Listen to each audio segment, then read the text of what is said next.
Manipur Top Channel dagi video amta update tawjage ngasi ayuk fongbasi fongda December gi tang kun ga marida mapung oiba pauda Jharkhand election da lengak pairiba BJP ture JMM Congress kangbugi lengak lairagani tangkak manga thokna pangthokkiba Jharkhand Legislative Assembly gi mikhal gi falda lengak pairiba BJP ture Jharkhand Murti Morcha JMM Congress amasum RJD gi apunba alliance na sauna mai paktuna anauba lengak ama lairagani Laiba asigi puwarida BJP marai sai tharakle haibu utpa oina sit marfuga mathoi laiba Jharkhand Assembly election da BJP na sit kunga manga dagi hena phangba ngamkhide adubu JMM amasung Congress ki alliance na punna sit nifuga teret phangduna mapung phaba majority phangba ngamkhre JMM mathantana sit kuntra Congress na sit taraga taru amasung RJD na sit ama phangduna punna sit nifuga teret phangkhre sauna mai pakani haina thajaba thamlamba all Jharkhand Student Union na sit ani JBM na sit ahum amasum atop singna sit mari phangba ngamkhre agency gi pauna hai mamang gi mikhalda phangkiba sit masingdagi JMM amasung Congress ki chungsinnaba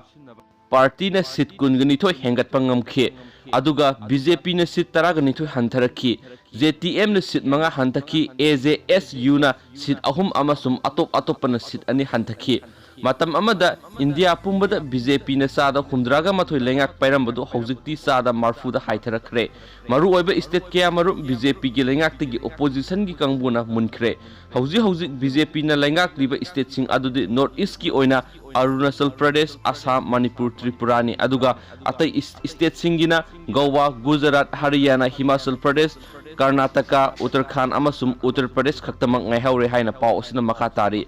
Mangzaunana pre-poll alliance sembada yanakhiba matung ina hojikti Jharkhand state ki oina JMM ki lusingba Hemanta Soren yetnaba yaudhraba chief minister oiragani mahaki lengak asida Congress amasum RJDU yauragani sittaraga taruk phangniba Congress na deputy chief minister gi fam phanglaba yai haina panari adubu chungsinaba party sing asigi anauba lengak karamba matamda semgadage haibadu hayeng Congress lusingba singa JMM gi lusingba singa punna unaduna wari sanaraba tungda Laphokani Hairi Mikhal gi phal asi lakpa hobana New Delhi da leiba Indian National Congress ki office da Bombala thana ki amasum athum housing yenthokuna nungaiba phungdokki Mikhal asi da BJP na maithire haibadu BJP gi National President Amit Shah na yajakre Prime Minister Narendra Modi na Mikhal asi da sauna mai paklakhraba Hemant Soren da nungaiba phungdokre haina su makha thana phungdorakli thank you